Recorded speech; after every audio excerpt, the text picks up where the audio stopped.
Friends, welcome to मंजिल।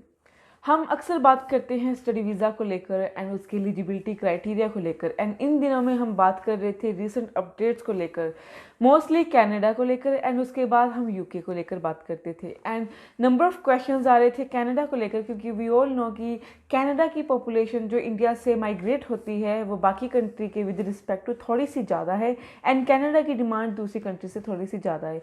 But इसी के दौरान अगर गैप की मैं बात करूँ तो यहाँ पे हर कंट्री में अगर हम जाते हैं, जो हमारे पास 4 स्पेसिफिक कंट्री हैं, New Zealand, UK, Australia and Canada, ये चारों कंट्री में जो है गैप का एक सिनेरियो है, एक रिस्ट्रिक्शंस है। बट उन स्टूडेंट्स का क्या, या फिर उन पर्सन का क्या जिनको बाहर जाना है बट उनका गैप एक्सटेंशन जो है वो उनकी एलिजिबिलिटी क्राइटेरिया से थोड़ा सा ज़्यादा है, या मैं कहूँ काफ़ी ज़्यादा है। सो गैप को लेकर आज हम बात करेंगे। तो अगर आपने बाहर जाना है, आपको भी गैप के रिलेटेड थोड़ी प्रॉब्लम आ रही है, तो इस वीडियो को आप लास्ट तक जरूर देखिएगा। सो स्पेशली ये वीडियो है उन लोगों के लिए जिनका गैप 10 से 12 साल का है। यस गाइस, 10 से 12 साल का।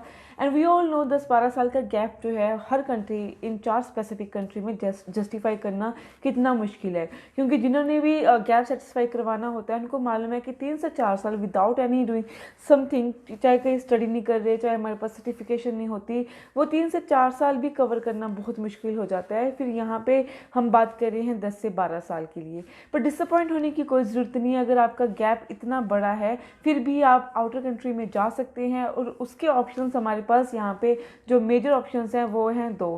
पर उससे पहले मैं आपके साथ डिस्कस करने वाली हूँ कि ये वो स्टूडेंट्स देखें जिन्होंने 10वीं या 12वीं की हुई है किसी एक टाइम पे, बट अब उनको 10 से 12 साल हो चुके हैं एंड वो बाहर जाना चाहते हैं, बट उनके कोई भी होप नहीं है।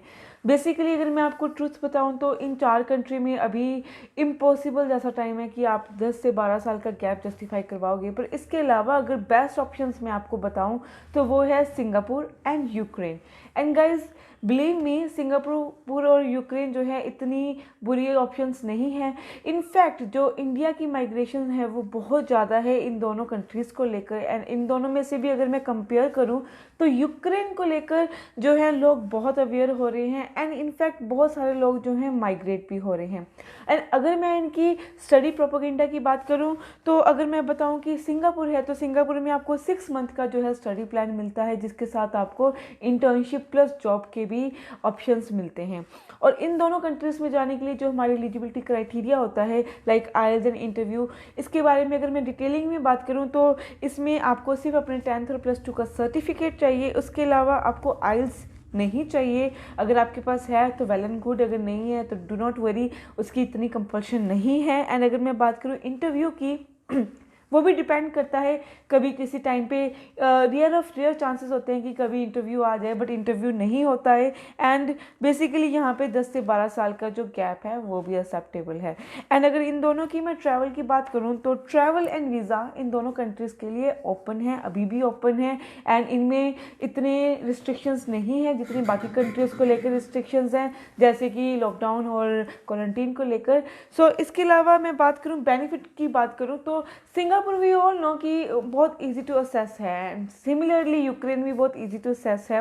बट अगर पर्सनली मैं कहूँ कि मुझे लगता है यूक्रेन का थोड़ा सा ज़्यादा फ़ायदा इसलिए हो जाता है क्योंकि यूक्रेन जो है वो one of the European countries में आता है। एंड इसका एक और बात है कि अगर आप यूक्रेन में जाके स्टडी करते हो तो ये यूरोप कंट्रीज़ के आने की वजह से इसका जो स्टडी जो स्टैंडर्ड है वो भी यूरोपियन स्टैंडर्ड तक आ जाता है, जिससे हम कहते हैं कि इसकी एजुकेशन यूरोपियन स्टैंडर्ड एजुकेशन जो इसे कंसीडर की जाती है वो एक बच्चे की क्वालिफिकेशन में ऐड ऑन हो जाता है, उसको सर्टिफिकेशन मिल जाता है। एंड सो अगर मैं बात करूं कि एक बार आप यूक्रेन चले जाते हो तो वहाँ पे आप पढ़ाई कर रहे हो, तो उसके बाद जैसे ये यूरोपियन कंट्रीज़ का एक हिस्सा है तो आप कभी भी किसी और यूरोपियन कंट्री में शिफ्ट कर सकते हैं, ट्रांसफ़र ले सकते हैं, जैसे कि शेंगन कंट्री में जा सकते हैं। तो यूक्रेन का एक ये बहुत फ़ायदा है कि आप किसी भी कंट्री में चले जाओ, ऑल ओवर द यूरोप आप कहीं भी जो है माइग्रेट हो सकते हैं। सो आप एक बार पहले चले जाओ वहाँ पे, और उसके बाद जब भी हम वहाँ जाते हैं ऑफकोर्स सेटलमेंट के ऑप्शंस के लिए जाते हैं, तो आपको नंबर ऑफ़ जो केसेस हैं वो मिलने को मिल जाते हैं कि कौन सी दूसरी कंट्री में आपको बेनिफिट मिल रहा है with respect to your PR and your job scenario. And उसके बाद अगर आपको, कई बार ऐसा भी होता है, बहुत सारे केसेस होते हैं कि आप एक बार यूरोप चले जाते हो तो उसमें बहुत सारे ऐसे फंडामेंटल्स भी होते हैं जो आपको डायरेक्ट USA या कनाडा या ऑस्ट्रेलिया तक भी शिफ्ट कर सकते हैं। सो अगर आपको लगता है कि आपका गैप बहुत ज़्यादा है ना, आपको लगता है आपका करियर जो है वो फॉरेन कंट्रीज़ में इतना नहीं बन सकता, सो बिलीव मी गाइज, आप बहुत गलत सोच रहे हैं। आप एक बार इन 2 कंट्रीज़ के बारे में सोच के देखिए, आपको बहुत सारे बेनिफिट्स मिलेंगे। ऑफ कोर्स स्टार्टिंग में आपको लगेगा कि कनाडा जैसे जो फैमिलियर फीलिंग है, जैसे वहाँ पे सारी ऑलमोस्ट पंजाबीज़ हैं, ऑस्ट्रेलिया में भी हैं, वहाँ थोड़ी सी अजीब फीलिंग आएगी, बट ऐसी कोई बात नहीं है। यूरोप में भी बहुत सारे इंडियन स्टूडेंट्स हैं, इनफैक्ट यूक्रेन में बहुत सारे पढ़े लिखे स्टूडेंट्स जो हैं जो MBBS की डिग्री के लिए या फिर इंजीनियर की डिग्री के लिए जाते हैं। एंड मोस्ट ऑफ केसेस हमें भी पता है कि बहुत सारे यहाँ के +2 मेडिकल के स्टूडेंट जो हैं वो यूक्रेन जाते हैं MBBS करने के लिए। तो आई होप उनको भी कुछ लगा होगा कि इन कंट्रीज़ में कुछ तो बेनिफिट होगा, इसलिए वो इतना अमाउंट जो है वो पे कर रहे हैं एंड वहाँ पे अपना करियर बना रहे हैं। और इंडिया में आकर भी उनका फीडबैक बहुत अच्छा है अगर मैं बात करूँ।